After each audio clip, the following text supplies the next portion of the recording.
Before starting this tutorial, I highly suggest having an understanding of how Yu-Gi-Oh works.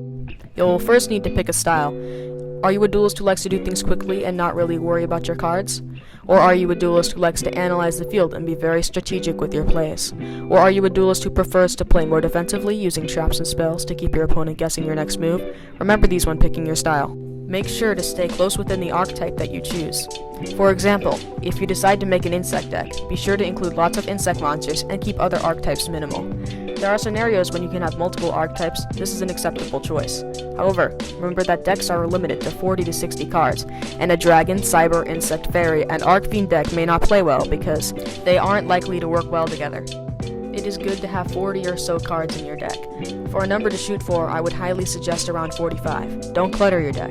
Make sure to find related cards to your powerful monsters. For example, if you have the Winged Dragon of Ra, then it would be good to have Ra's Disciple because of its effect. Ra's Disciple's effect allows you to summon 2 more Ra's Disciple to the field with a special summon. Then you can tribute summon the Winged Dragon of Ra on the same turn.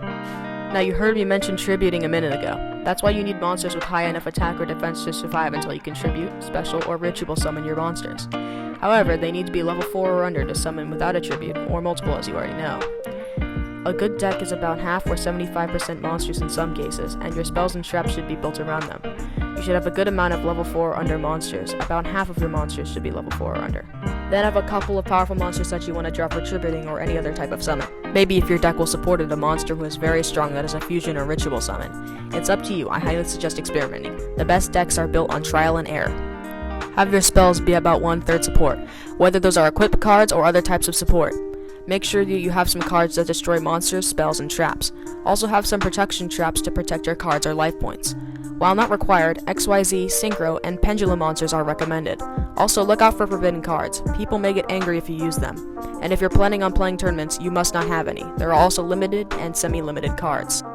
Now onto those limited and semi-limited cards I mentioned. You must only have 3 of each card, unless it's semi-limited, in which case it's 2 cards, and limited means you can only have 1 of each.